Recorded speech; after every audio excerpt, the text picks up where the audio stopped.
Duval County is now officially under a tropical storm watch.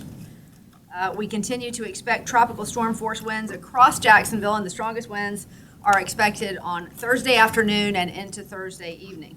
There could be isolated tidal flooding along the St. Johns River downtown, and in a moment I'm going to have Angie and Yeti from the National Weather Service tell you more about the track of the storm and what the latest is. Right now, though, let me give you a few updates on courts. Courthouses in Clay, Duval, and Nassau counties will all be closed on Thursday. A decision will be made on Thursday whether the courthouses will be open on Friday. State Attorney's Office in Duval, Nassau, and Clay counties will all be closed on Thursday. And like the courts, they will monitor and make a decision about whether courts will be in session on Friday. Clerk of Courts, both the courthouse and Beaches locations of the Clerk of Courts will be closed on Thursday. And we'll continue to provide you updates on what happens there on Friday. Property Appraiser's Office will be closed Thursday. Supervisor of Elections Office, downtown, and the Election Center on Imeson Park Boulevard will both be closed on Thursday. JEA continues to monitor the storm and will be prepared with more than 2,200 team members and out-of-state utility crew members to respond to the imminent impacts here in Northeast Florida. JEA encourages customers to visit jea.com/storm.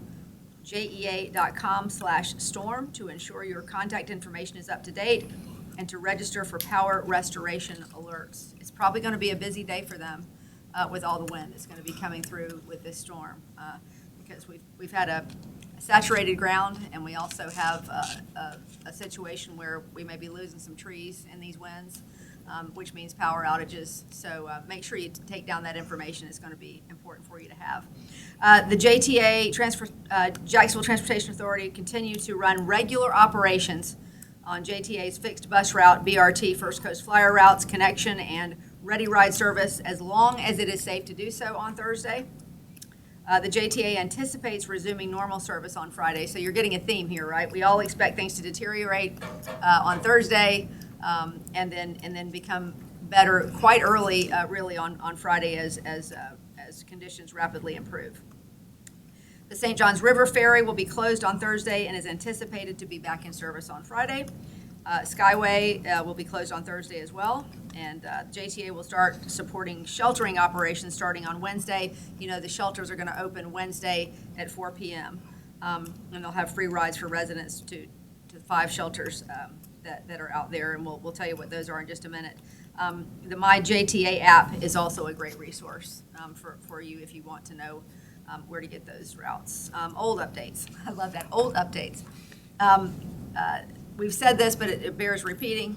I have signed an executive order declaring a local state of emergency that started at 12 noon today. This is a necessary step to initiate local resources that are needed to protect the public during storms, and that includes everything from opening shelters to making sure that the city can be reimbursed for storm expenses. Also this morning, Governor DeSantis added Duval County to the executive order declaring a state of emergency on the state level. The Duval County Emergency Operations Center is partially activated today, and it will move to full activation in just a couple of hours at 8 p.m. tonight. Office closures. All City of Jacksonville offices will be closed on Thursday during the worst parts of the storm. Only essential personnel will be there. We expect that operations will open as normal on Friday unless the storm takes longer to get here. Duval County schools will be closed on Thursday and Friday. So while you will be seeing the weather clear rapidly on Friday, you have to remember that 4 of our 5 shelters that will be open are going to be in Duval County schools. So it takes a while to clear those, to break them down, and to close those up, and that's why schools will be closed on Friday as well. Speaking of the shelters, okay, 5 of them, as we said, if you are living in a trailer, an older home, or a low-lying area, you may want to consider one of these shelters during the storm. Atlantic Coast High School, Chaffee Trail Elementary School, the Legends Center, Landmark Middle, and La Villa School of the Arts. If you have a flight that's leaving on Thursday or Friday, right now we don't have any updates about flights being canceled. We know the airport will remain open as long as the airlines are continuing to fly. So if your flight is in question, you should contact your airline to find out what the status of that flight is. Public Works. Various Public Works teams are taking care of clearing trees, clearing drains, securing loose items in advance of the storm. We'll be keeping solid waste pickup on schedule Thursday and Friday, as long as it is safe to do so. And if there are any homes missed on those days, we'll have pickup for them on Saturday. So what we'd like for you to do now is please take a few minutes before dark to secure items around your yard and around your home. So walk around your property, clean up any limbs or debris that may clog storm drain systems. You may want to clean out your gutters, secure some loose outdoor items. You don't want your patio furniture flying around when the winds start to pick up. That could become projectiles in your yard or in your house. Be mindful of trees that could become uprooted from heavy winds and that are already saturated ground from the previous weeks of rain. We've seen this in other areas over the past couple of weeks, just with the rain that we've had, trees just coming down, and we expect with the winds we're going to experience that will happen again. Ensure your supply kits are stocked and that you have an emergency plan for your family, and all your final prep should take place before Wednesday evening. So we're expecting, while those bands of rain may start to come in on Wednesday, that things will start to deteriorate then, so that if you get everything done today and tomorrow, you can hunker down on Thursday, and that's really what we'd like you to do. Try to stay off the roads on Thursday if you possibly can, because that's when we're going to be expecting those high winds, and you may come into a situation where you have to approach a bridge and you won't be able to get over, because if winds exceed 40 miles per hour sustained, you're not going to be able to get over that bridge for a while. So try to make plans to stay home if you can on Thursday. 630 City is going to be there 24/7 starting tomorrow morning. So any calls that come in starting at 8 a.m. on Wednesday to 7 p.m. on Friday through the duration of the storm will come into 630 City and will be answered 24/7. So also a reminder to visit our jacksready.com/Helene for any updates on this storm. Really good information always on jacksready.com. So please visit that. And at this moment, I would like for Angie and Yeti to come up and give us the very latest on the storm. Good evening. My name is Angie Agnetti, meteorologist with the National Weather Service in Jacksonville, here to support Duval County as we collectively go through Helene. As of 5 p.m., Tropical Storm Helene had sustained winds around 50 miles an hour. There's been an increase in intensity with the system this afternoon, and also better organization.